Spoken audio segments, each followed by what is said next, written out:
Nobody wants to hear about financial crashes when the stock market is making headlines for new highs and everyone is talking about the next big AI breakthrough.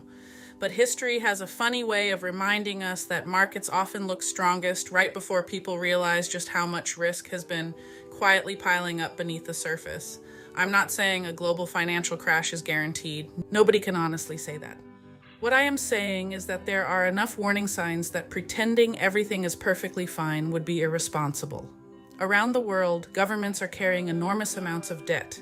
Businesses have borrowed heavily. Consumers in many countries are still feeling squeezed by the high cost of living. Interest rates remain much higher than people became accustomed to over the last decade, and at the same time, investors are pouring unprecedented amounts of money into artificial intelligence, data centers, and technology with expectations that may or may not prove realistic. That combination deserves our attention. History teaches us that financial crises rarely begin because of one single event. They happen because weaknesses accumulate over time. Then one unexpected shock exposes everything that was already fragile. Maybe it's a sovereign debt scare, maybe it's a major banking problem, maybe it's private credit, maybe it's commercial real estate, maybe it's another geopolitical conflict that sends energy prices soaring. Maybe it's something none of us are even talking about today. The truth is, we usually don't know what lights the match until after the fire has already started.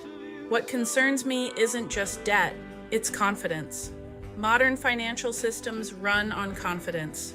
Banks lend because they believe they'll be repaid. Investors buy because they believe someone else will buy tomorrow. Governments borrow because markets believe they'll remain solvent. Once confidence begins to crack, events can move much faster than most people imagine. We've seen this movie before. In 2000, everyone believed technology stocks could only go up. In 2008, people believed housing prices couldn't fall nationwide. Each time, the warning signs were dismissed as fear-mongering until they weren't. That doesn't mean today will end the same way. Every crisis has different causes. But human behavior rarely changes. Excessive optimism, easy money, speculation, leverage, and the belief that this time is different have a habit of showing up before painful corrections. So this isn't a message of panic, it's a message of preparation. Build an emergency fund if you can. Avoid taking on unnecessary debt. Diversify your investments. Understand your financial risks instead of assuming someone else has everything under control.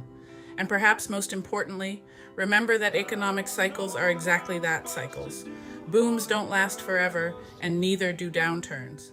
If a global slowdown comes, the people who remain calm, stay informed, and prepare ahead of time are usually in a far better position than those who assume it could never happen.